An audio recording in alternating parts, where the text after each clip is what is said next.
ఒక్కసారి ఆలోచించమంటున్నాను. ఇంచుమించు ఎలక్షన్స్ రాబోతున్నాయి.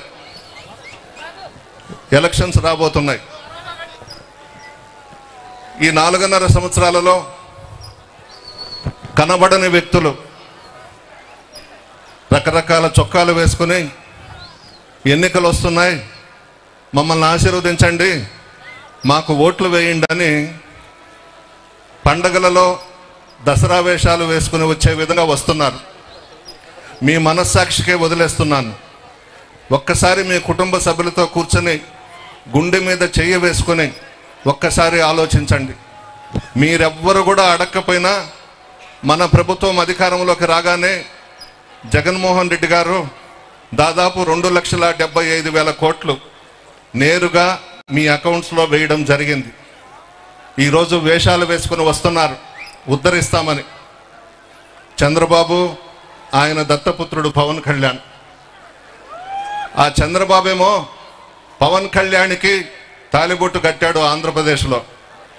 ఇతను హైదరాబాద్కు పోయి తెలంగాణ బీజేపీ వాళ్ళ దగ్గర శోభనం చేయించుకున్నాడు పవన్ కళ్యాణ్. వీళ్ళు ప్రజలను ఉద్ధరిస్తారంట, రాష్ట్రాన్ని ఉద్ధరిస్తారంట. ఈ రాష్ట్రంలో ప్రజల మనసు తెలిసినటువంటి కుటుంబం రాజశేఖర రెడ్డి గారి కుటుంబం.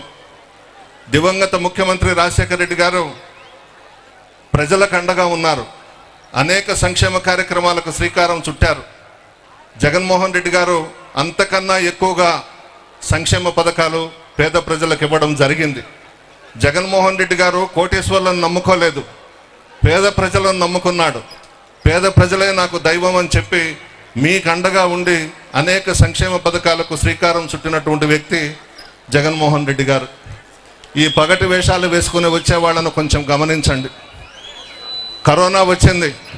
కరోనా టైంలో వైఎస్ఆర్ కాంగ్రెస్ పార్టీ నాయకులు, కార్యకర్తలు, అధికారులు అందరం కూడా మీ మధ్య ఉన్నాం. వాలంటీర్స్ కానివ్వండి, సచివాలయ సిబ్బంది కానివ్వండి, ప్రాణాలకు సైతం తెగించి మీ మధ్య ఉన్నాం. మిమ్మల్ని కాపాడుకోవాలని, మీ గ్రామాలు కాపాడుకోవాలని. ఆ రోజు ఈ పార్టీల వాళ్ళు ఎవరు కూడా కనిపించలేదు, మీ దగ్గరకు రాలేదు. ఎక్కడ కరోనా వచ్చి చనిపోతామోనని భయపడిపోయి ఇళ్లల్లో దాక్కున్నారు. మేమందరం మీ మధ్య ఉన్నాం, మీకు ధైర్యం చెప్పాం. ఇవన్నీ కూడా గుర్తుపెట్టుకోండి.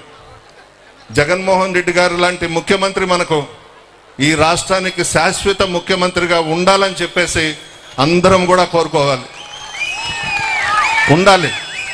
ఎందుకంటే చాలామంది ముఖ్యమంత్రులను మీరు ఉమ్మడి రాష్ట్రంలో చూశారు, కొత్త రాష్ట్రంలో ఒక ఎత్తుబారుని కూడా 5 సంవత్సరాలు చూశారు.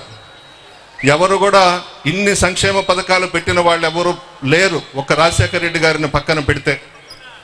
ఇన్ని పథకాలు ఇచ్చి మిమ్మల్ని ఆదుకున్నటువంటి జగన్మోహన్ రెడ్డి గారిని మీ బిడ్డగా ఆశీర్వదించండి. ఆయన శాశ్వత ముఖ్యమంత్రిగా ఈ రాష్ట్రానికి ఉంటే భారతదేశ చరిత్రలో ఆంధ్ర రాష్ట్రాన్ని ఒక ఆదర్శ రాష్ట్రంగా తీర్చిదిద్దుతారని కూడా మీ అందరికీ మనవి చేస్తూ ఉన్నాను. మీ బిడ్డగా జగన్మోహన్ రెడ్డి గారిని ఆశీర్వదించండి. పగటి వేషగాళ్ళని నమ్మొద్దు.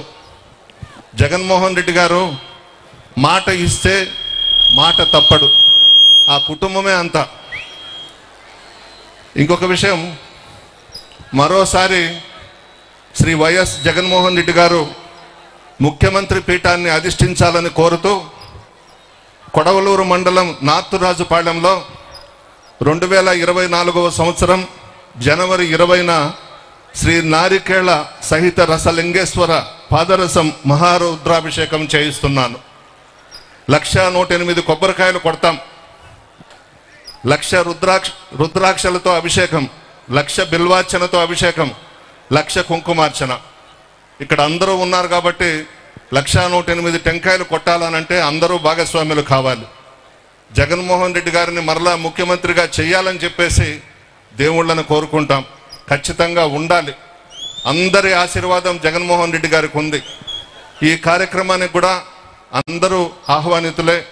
అందరూ వచ్చి స్వామికి నమస్కారం చేసుకుని మరలా జగన్మోహన్ రెడ్డి గారిని ముఖ్యమంత్రిగా ఆశీర్వదించమని చెప్పి కోరుతూ ప్రతి ఒక్కరు కూడా ఒక్కొక్క టెంకాయ కొట్టాలి. 108 టెంకాయలు. గుర్తుపెట్టుకోండి, జనవరి 20వ తేదీ ఇదే ప్రాంగణంలో ఈ కార్యక్రమానికి పెద్ద ఎత్తున శ్రీకారం చుడుతున్నాం. మీ అందరి ఆశీర్వాదం జగన్మోహన్ రెడ్డి గారికి, నాకు, వేమిరెడ్డి ప్రభాకర్ రెడ్డి గారికి ఉండాలని చెప్పి కోరుతూ సెలవు తీసుకుంటున్నాను.